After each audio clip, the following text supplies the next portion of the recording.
अप्रैल का महीना था।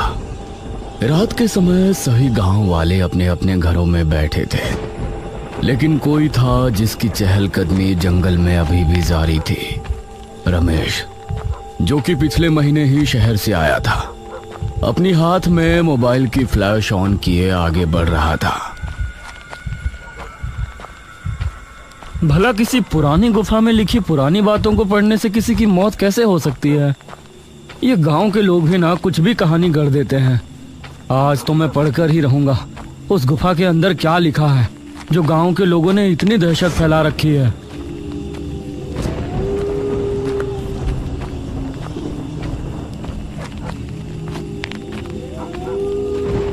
कुछ कदम चलने के बाद गुफा उसके सामने थी।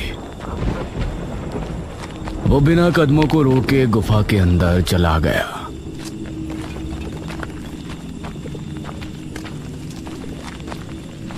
गुफा तो नॉर्मल ही लग रही है।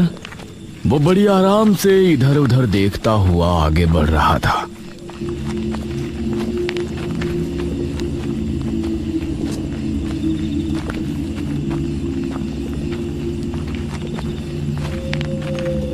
कुछ देर चलने के बाद उसे गुफा की दीवारों पर कुछ अजीब सी आकृतियां नजर आईं, और उनमें से कई आकृतियां बहुत ही भयानक थीं।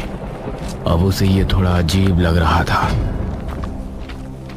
तभी उसने एक दीवार पर कुछ लिखा हुआ देखा, जो कि संस्कृत भाषा में लिखा था।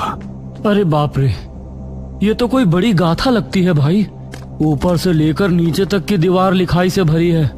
उसने दीवार पर लिखी बातों को पढ़ना शुरू किया, और धीरे धीरे उसकी आंखें बड़ी होती चली गईं। जब वो दीवार की आखिरी लाइंस पर पहुंचा तो अचानक से उसके चेहरे के रंग उड़ गए।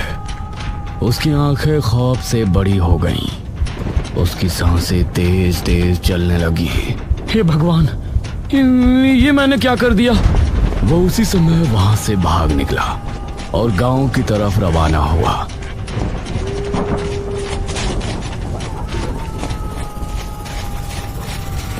कुछ ही देर में वो गांव पहुंच गया और सीधा अपने घर में आकर रुका। हे भगवान, मेरी रक्षा करना।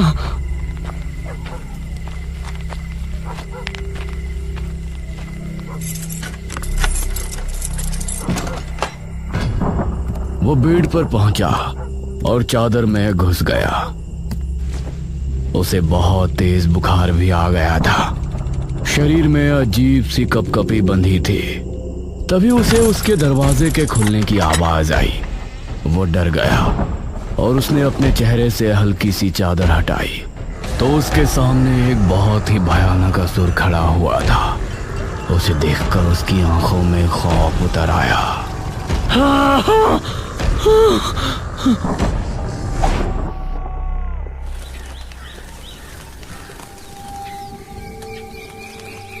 सुबह होने पर उसका दूधिया दूध देने के लिए आया।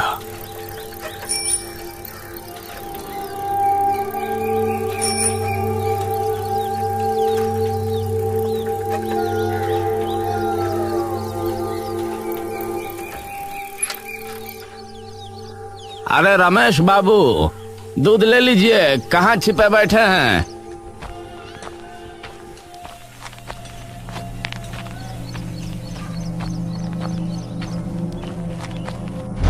दूधिया ने देखा कि रमेश की लाश जमीन पर पड़ी है। उसकी आंखें खुली थीं, जिनमें छाया खौफ देखकर यह समझ आ रहा था कि उसने मरने से पहले कोई बहुत भयानक चीज देखी है। कुछ दिन बाद गांव में एक टांगा आया।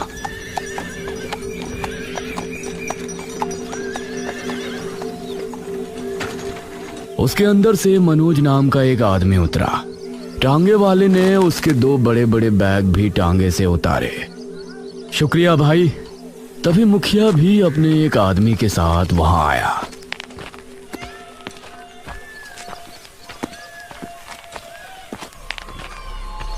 अरे अरे मास्टर साहब, आप क्यों ये संदूक उठा रहे हैं?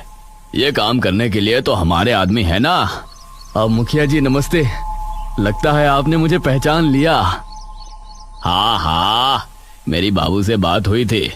हम इस बात से बहुत खुश हैं कि आप हमारे गांव के अशिक्षित लोगों को शिक्षा देने के इरादे से आए हैं। मुखिया जी, मुझे एक घर रहने के लिए मिला है, क्या आप मुझे वहां तक छुड़वा देंगे? हाँ हाँ, मैं ही आपको छोड़ने चलता हूँ।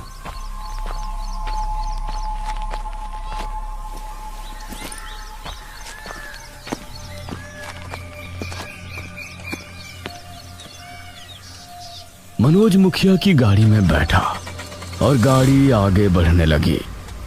वैसे वो घर बसावट से काफी दूर है। कुछ देर की यात्रा के बाद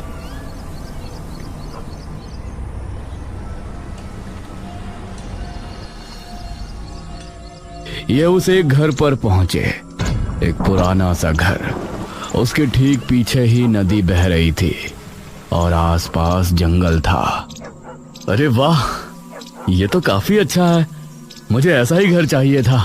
मुखिया के आदमी ने उसके दोनों बैग घर के अंदर रख दिए। मास्टर साहब, आपकी पाठशाला की सफाई का काम आज पूरा हो जाएगा। आप कल से पाठशाला शुरू कर सकते हैं। और शुक्रिया मुखिया जी। मुखिया उसे छोड़कर वहां से चला गया।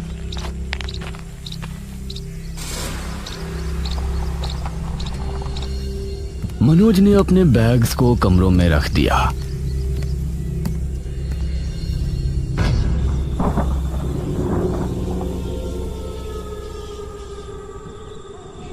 रात हो चली थी और उसे काफी ठंड लग रही थी। हे भगवान, यहाँ इतनी ठंड क्यों लग रही है?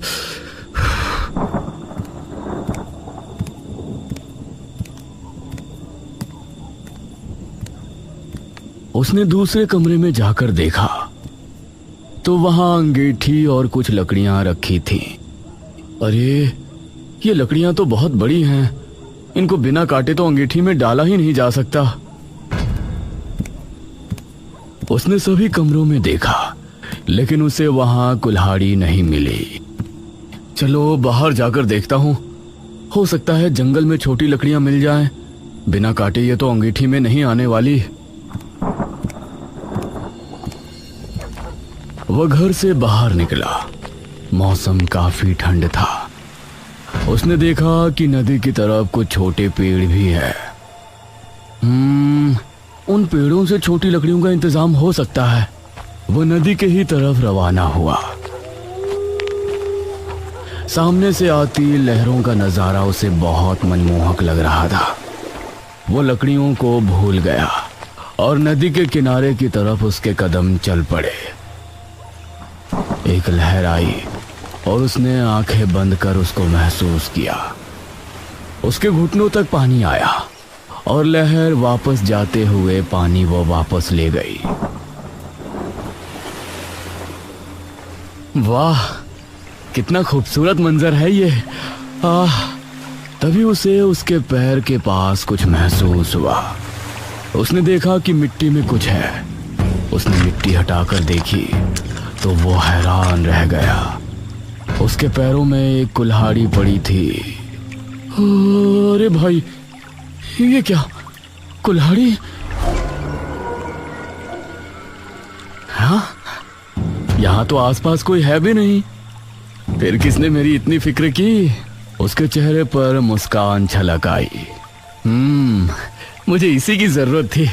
भगवान ने समुद्र के जरिए मदद की है। Thank you God. उसने कुल्हाड़ी उठाई और वापस घर में पहुंचा। कुल्हाड़ी की मदद से उसने लकड़ियां काटी और फिर अंगीठी में डालकर आग लगाई। वाह, अब थोड़ी राहत मिली।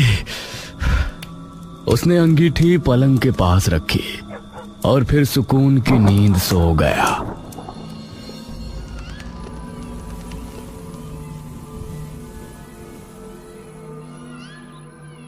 अगली सुबह मनोज अपने पाठशाला में पहुंचा। पहले दिन से ही वहां गांव के कई लोग शिक्षा लेने पहुंचे। मास्टर जी, ये नटूरे का क्या मतलब होता है? ये सुनकर मनोज मुस्कुराया। अरे चाचा जी, वो नटूरे नहीं, नेचर है। Nature nature. यह सुनकर सभी हंस पड़े। गांव के लोगों को पढ़ाना काफी मुश्किल का काम था, लेकिन मनोज को यह करने में बहुत गर्व महसूस हो रहा था।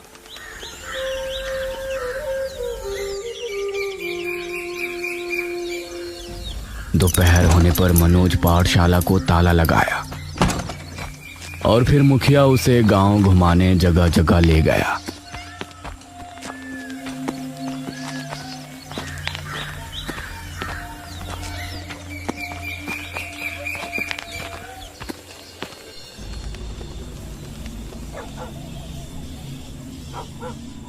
शाम होने पर सभी आग के सामने बैठकर बातें करने लगे। मुखिया जी, जब से यहाँ आया हूँ गांव की गुफा के बारे में कुछ न कुछ अलग बात सुनी है। उस गुफा की असली कहानी क्या है? अरे वो गुफा बहुत ही विचित्र है। गुफा के अंदर जाना तो साधारण बात है, लेकिन उसके अंदर दीवारों पर संस्कृत भाषा में बहुत लंबी लंबी बातें लिखी हैं। अब वो कोई कहानी है या कुछ और है ये नहीं पता, लेकिन जिसने भी उन दीवारों पर लिखी पंक्तियों को पढ़ा है उसकी रहस्यमयी तरह से 3 दिन के अंदर मौत हो जाती है। हे भगवान, ये तो बहुत अजीब बात है मुखिया जी। शुक्र है मुझे संस्कृत पढ़ना नहीं आता। मनोज को इस बात पर भरोसा नहीं था, क्योंकि वो एक पढ़ा लिखा व्यक्ति था। अब चलिए मुखिया जी, अब आपसे कल मिलता हूँ।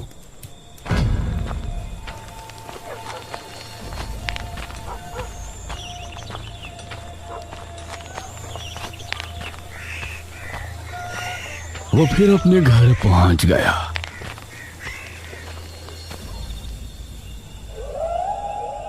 लेकिन बिरजू अभी भी गुफा के बारे में ही सोच रहा था। उसके कदम उसे गुफा के पास खींच ले गए। मैंने झूठ बोला था कि मुझे संस्कृत नहीं आती। अब तो मेरी उन पंक्तियों को पढ़ने की जिज्ञासा और बढ़ गई है। भला दीवारों पर लिखी बातों को पढ़ने से कोई मर सकता है? वो गुफा के अंदर चला गया। कमाल है, जितनी अंदर जा रहा हूँ रोशनी उतनी ही बढ़ती जा रही है, लेकिन समझ नहीं आ रहा रोशनी आ कहां से रही है। वो एक दीवार के सामने जाकर रुका और उस पर लिखी संस्कृत की लाइन पढ़ने लगा। भारत 1026वीं ईस्वी में रतनगढ़ के राजा अमर सिंह का राज था। उनके राज्य में प्रजा बहुत खुश थे और उनका तेज दूर दूर तक फैला था। लेकिन एक दिन अचानक उसने काफी देर तक दीवार पर लिखी कहानी को पढ़ा और नीचे आते आते उसके चेहरे की रंगत उड़ गई। सर्दी में भी उसके माथे पर पसीने आ गए थे। तभी उसे एक भयानक हंसी सुनाई दी। उसकी हालत खराब हो गई और वो जल्दी से गुफा से बाहर भागा। वो गांव की तरफ निकल गया और कुएं पर जाकर रुका।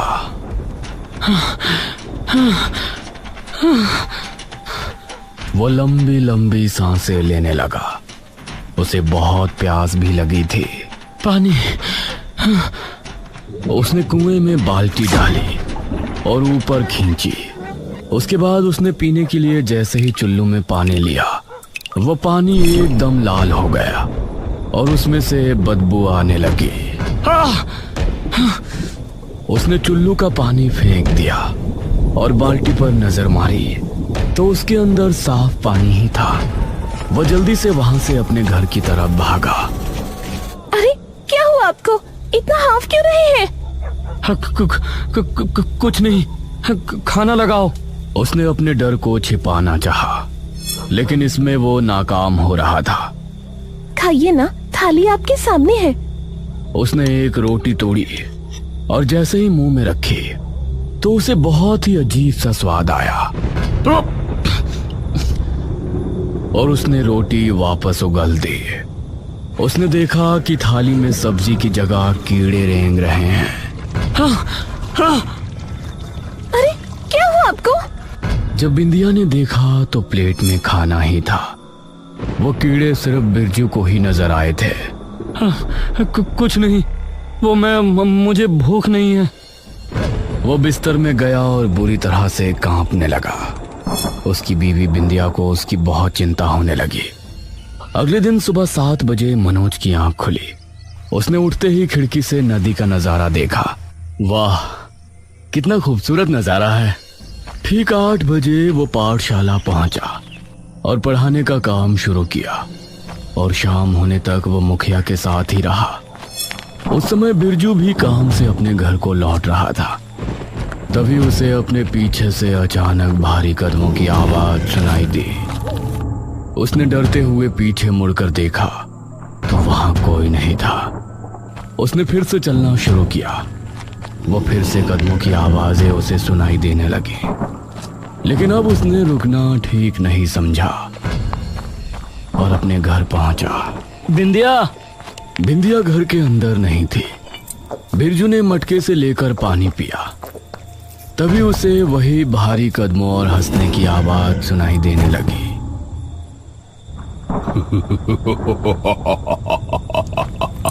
उसने देखा कि ये आवाज उसे स्नान गृह से आ रही थी। वो धीरे धीरे उसकी तरफ बढ़ने लगा। बिंदिया, क्या तुम हो? तभी दरवाजा हल्के से खुला और एक भयानक हाथ दरवाजे पर आया। उसे देखकर वो डर गया और उसने अपने कदमों को पीछे लिया। तभी घर की सारी लाइट बंद हो गई और उसे अंधेरे में 2 लाल चमकती आंखें दिखाई दी। उसकी चीख सुनकर आसपास मौजूद सभी लोग उसके घर की तरफ भागे। बिंदिया भी पड़ोस के ही घर में थी। वो भी वहां से निकलकर भागी। वहां जाने पर बिरजू की लाश पड़ी मिली। उसकी गर्दन पूरी पीछे तक घूमी हुई थी। मनोज भी बिरजू की लाश देखते हुए बहुत हैरान था। जरूर ये गुफा के अंदर ही गया होगा। लेकिन इसने तो कहा था कि इसे संस्कृत पढ़ना नहीं आता। मनोज को यही लग रहा था कि उसका किसी ने खून किया है और गुफा वाली बात के सिर्फ आड़ ली जा रही है। कुछ देर बाद मनोज वापस अपने घर पहुंचा। आज तो चाय पहले ही पी लेता हूं, बहुत थकान हो रही है। और चाय बनाने के लिए किचन में गया।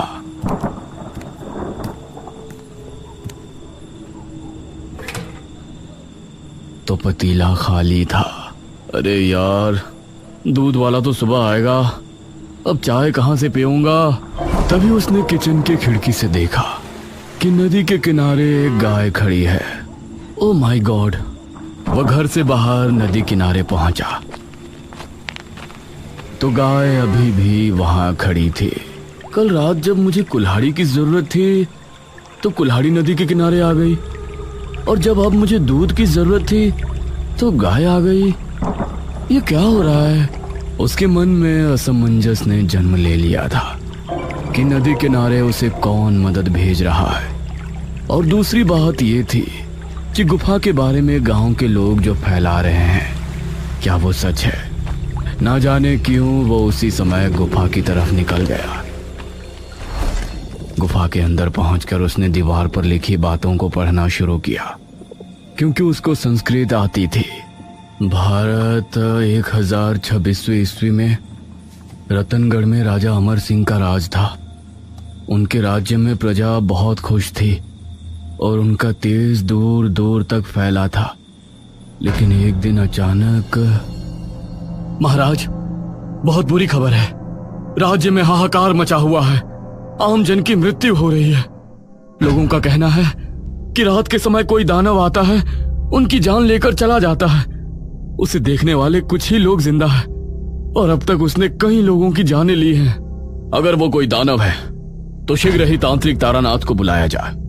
अब वही है जो हमें उस दानव से युद्ध करने का तरीका बता सकते हैं। तांत्रिक तारानाथ को बुलाया गया। महाराज, कोई भी दानव भला क्यों हमारे ही राज्य में आकर हाहाकार मचाएगा? हमें नहीं लगता कि यह कोई आम दानव है। महाराज, उस दानव ने जहां आखिरी हमला किया था वहां से हमें कुछ मिला है। क्या मिला है? उसे सामने लाइए मंत्री जी। मंत्री ने ताली बजाई और एक दरबार एक थाली लेकर आया।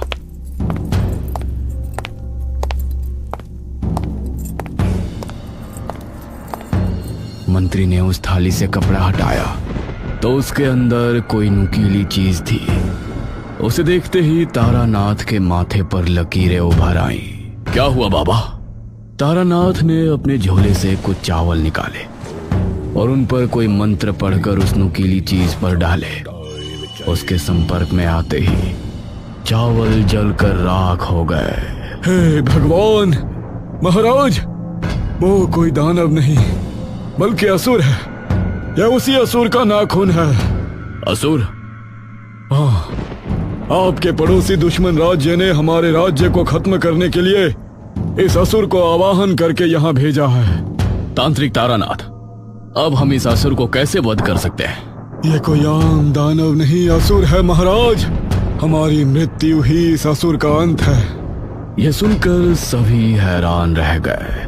हमें एक महायज्ञ करना होगा और अपने शरीर को त्याग करना होगा।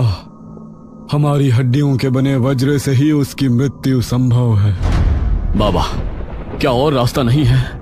नहीं महाराज, हमें हमारी मृत्यु का कोई दुख नहीं है। आपकी रक्षा करते हुए हमारी मृत्यु हो जाए तो इससे अच्छी मृत्यु और क्या होगी। तारानाथ एक गुफा में जाकर यज्ञ में बैठे और 2 दिनों के बाद जब महाराज अमर वहां पहुंचे तो वहां तारानाथ नहीं थे। उनकी हड्डियों का एक वज्र रखा हुआ था। आपका बलिदान सदैव अमर रहेगा।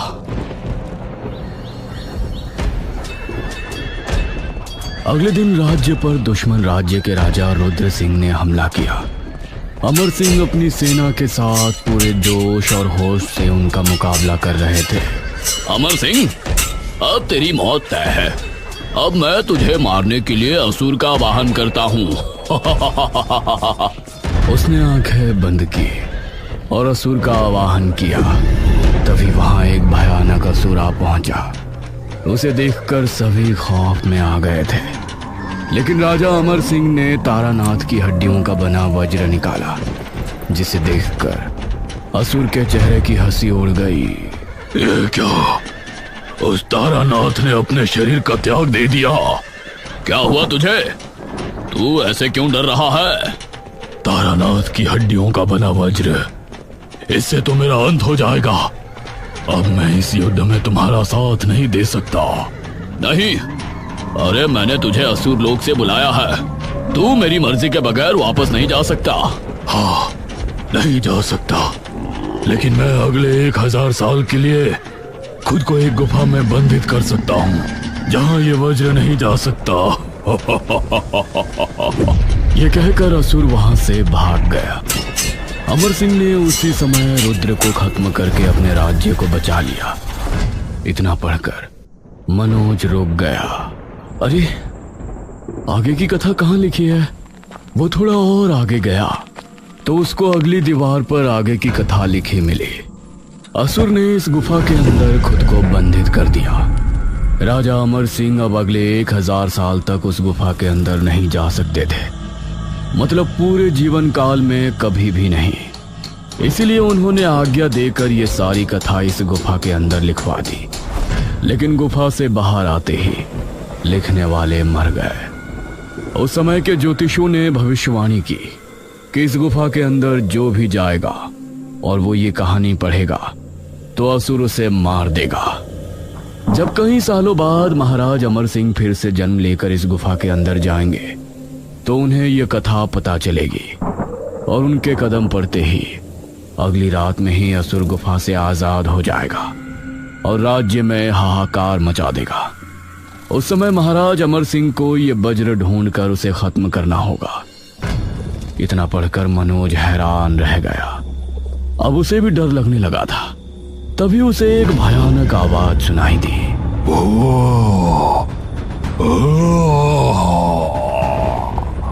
यह आवाज सुनकर मनोज बुरी तरह से डर गया और वहां से भाग निकला। उसे अपने पीछे किसी के आने का अंदेशा हो रहा था। वो बिना पीछे देखे भागता रहा और सीधा अपने घर आकर उसने सांस ली। हे भगवान, मेरी रक्षा करना। मनोज बहुत डरा हुआ था। अब वो उस नदी के बारे में सोचना भी भूल गया था। उसी रात गांव का एक लड़का रौनक छत पर सो रहा था। तभी उसे भयानक सांसों की आवाज आने लगी। उसने उठकर जैसे ही देखा तो उसके सामने एक बहुत ही भयानक असुर खड़ा हुआ था।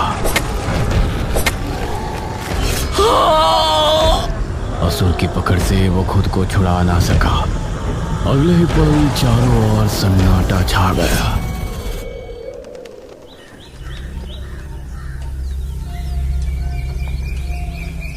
सुबह होते ही गांव में उसके ना रहने की खबर फैल गई और माहौल शोकमय हो गया।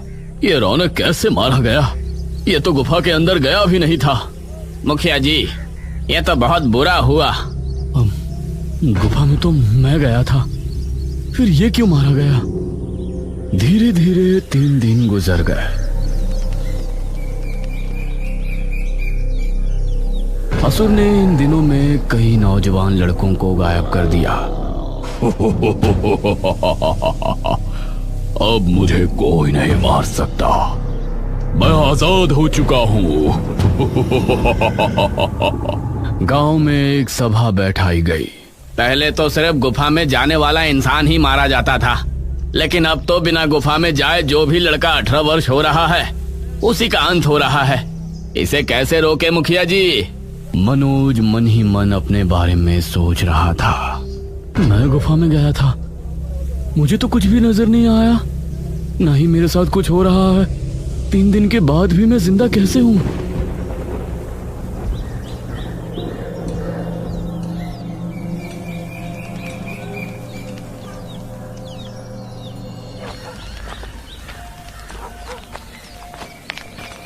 मनोज घर पर आया और इसी सोच में डूब गया कि उसकी जगह गांव के लोग क्यों मारे जा रहे हैं। तभी उसकी नजर नदी पर पड़ी। वो बिना कुछ सोचे नदी किनारे गया। तुमने मेरी 2 बार मदद की है, अगर ये कोई इत्तेफाक नहीं है तो मेरी मदद करो। मुझे बताओ कि तुम कौन हो और क्या ताल्लुक है मेरा इस नदी से और गांव में हो रहे खूनों से। तभी उसने देखा कि लहरों के साथ कुछ उसके करीब आ रहा है। वो उसे देखता रहा और पास आने पर पता चला कि वो एक बोट थी जिसमें कोई नहीं था। ये क्या? इसमें तो कोई है ही नहीं, फिर ये यहाँ कैसे पहुंची? मनोज ने उस बोट में बैठ गया। उसके बाद वो अपने आप रवाना हो गई। मनोज को डर भी लग रहा था और हैरानी भी हो रही थी, कहीं उसकी मौत को अलग तरह से तय तो नहीं किया गया।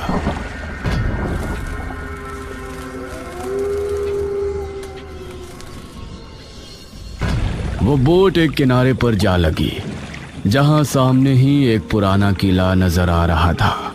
एक किला इस टापू पर? मनोज बोट से उतर किले के अंदर गया। वहां दीवारों पर मशालें जली हुई थी। आ जाइए महाराज। ये सुनकर मनोज ने सामने देखा तो उसे वही तांत्रिक तारानाथ नजर आया। कौन हो तुम? मुझे महाराज क्यों कह रहे हो? मैं तांत्रिक तारानाथ। इस जन्म में आप भले ही मनोज हैं, लेकिन पिछले जन्म में आप हमारे महाराज अमर सिंह थे। ये सुनकर मनोज हैरान रह गया। तुम अगर तारानाथ हो तो तुम तो मर गए थे। आपके सामने मेरी आत्मा है महाराज। इसका मतलब है कि मैं ही राजा अमर सिंह हूँ, इसीलिए मेरी मौत नहीं हुई। जी महाराज, जैसा कि आपने पढ़ लिया होगा कि आपके कदम गुफा में पड़ने के बाद असुर गुफा से आजाद हो जाएगा, तो वो आजाद हो चुका है। हे भगवान, मतलब जितने भी गांव के लोग मारे जा रहे हैं उनका जिम्मेदार मैं हूँ? ऐसा ना सोचे महाराज, आप बस उस असुर का अंत कर दें। वो खासकर 18 वर्ष के नौजवानों को इसलिए मार रहा है कि अगर उसने 21 नौजवानों को मार दिया तो फिर वो मेरी हड्डियों के बने वज्र से भी नहीं मारा जाएगा। उसकी शक्ति बढ़ जाएगी। मेरी हड्डियों के बने वज्र को इस्तेमाल करने का समय आ गया है। कहाँ है वो वज्र?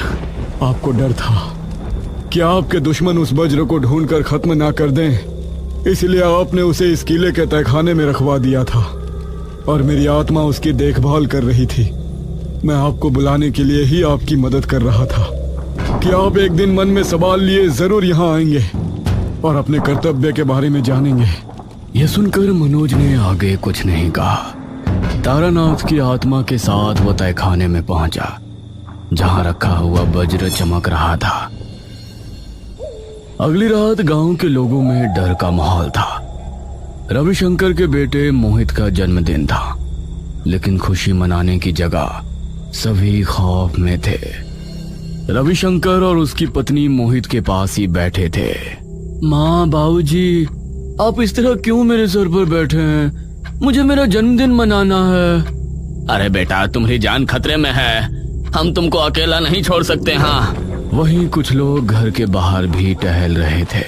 मोहित रविशंकर का इकलौता बेटा है, उसकी मौत नहीं होनी चाहिए। हमें उसे हर हाल में बचाना है। हाँ मुखिया जी। तभी इन सभी को भारी कदमों की आवाज सुनाई देने लगी। इन सभी ने पहली बार असुर को आते देखा। इनकी आंखें खौफ से फट पड़ी और दिल बुरी तरह दहल गया। तुम लोग मुझे नहीं रोक सकते। वो रविशंकर के घर की तरफ बढ़ा। तभी कुछ गांव वाले उसकी तरफ भागे। उसने अपने एक ही हाथ से उनको ऐसा धकेला कि वो दूर जा गिरे और फिर उसने रविशंकर के घर का दरवाजा तोड़ दिया। उसे देखकर रविशंकर और उसकी पत्नी डर गए और मोहित का दिल दहल उठा। असुर ने आगे बढ़कर मोहित को अपने कंधे पर उठा लिया। तुझे तो मैं गुफा में ले जाकर आराम से खाऊंगा। वो मोहित को लेकर घर से निकला। तभी उसके सामने मनोज आ गया। छोड़ दे इसको असुर, छोड़। ओह, तो तू मुझे रोकेगा? उसने मनोज को धक्का देना चाहा, लेकिन उसे छूते ही असुर को एक झटका सा लगा। मोहित उसके हाथ से छूट गया और उसके माता पिता ने उसे खुद से चिमटा लिया। यह कैसे हो सकता है? मैं तो तुझे मच्छर की तरह मसलने की शक्ति रखता हूँ। तभी मनोज ने अपने पीछे छिपाया हुआ वज्र निकाला, जिसे देखकर असुर हैरान रह गया। मैं कोई आम इंसान नहीं, राजा अमर सिंह हूँ। तेरी मौत। यह सुनकर असुर के चेहरे पर खौफ उतर आया। वो वहां से भागने लगा। तभी मनोज ने आगे बढ़कर उसके सीने में वज्र घोंप दिया। असुर बुरी तरह से अहंकार भरने लगा। सभी गांव के लोग वहां इकट्ठे हो गए।